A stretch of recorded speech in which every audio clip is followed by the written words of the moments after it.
ఇక మిగిలిన అప్డేట్స్ చూద్దాం. ఏపీ సీఎం చంద్రబాబు సోదరుడు నారా రామ్మూర్తి నాయుడు అంత్యక్రియలు పూర్తయ్యాయి. ఆయన స్వగ్రామం తిరుపతి జిల్లా నారావారిపల్లిలో ప్రభుత్వ అధికారిక లాంఛనాలతో అంత్యక్రియలు నిర్వహించారు. సీఎం చంద్రబాబు, మంత్రి లోకేష్, రామ్మూర్తి నాయుడు తనయుడు, సినీ నటుడు నారా రోహిత్, ఇతర కుటుంబ సభ్యులు ఈ కార్యక్రమంలో పాల్గొన్నారు. తల్లిదండ్రుల అంతిమ సంస్కారాలు నిర్వహించిన చోటే రామ్మూర్తి నాయుడు అంత్యక్రియలు నిర్వహించారు.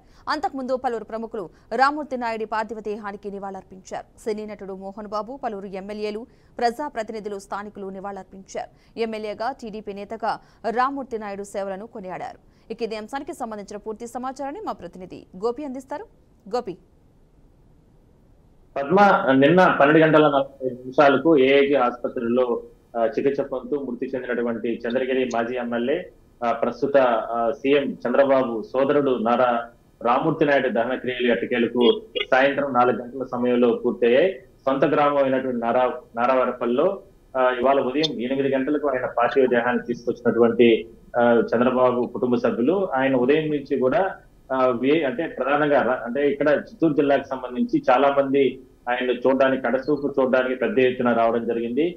స్థానిక టీడీపీ నేతలు, అదేవిధంగానే మాజీ మంత్రులు అదేవిధంగానే ఎమ్మెల్యేలు వీళ్ళు పెద్ద ఎత్తున వచ్చిన నేపథ్యంలో వాళ్ళందరికీ కూడా స్థానిక ప్రజలు, ముఖ్యంగా చంద్రగిరి నియోజకవర్గంలో 1994లో ఆయన 5 సంవత్సరాల పాటు కూడా ఎమ్మెల్యేగా పనిచేశారు. ఆ సందర్భంగా ఎన్నో గ్రామాల్లో తిరిగి ఆయన ప్రజలకు సంబంధించినటువంటి సమస్యల పైన పోరాటం చేయడం జరిగింది. అందువల్ల ఆ ప్రజలకు ఆయనకు ఉన్నటువంటి ఏదైతే ఆ రిలేషన్ ని అప్పట్లో చాలా గొప్పగా చెప్పుకునే వాళ్ళందరూ కూడా కడసారి చూపు కోసం వాళ్ళందరూ కూడా తరలి రావడం,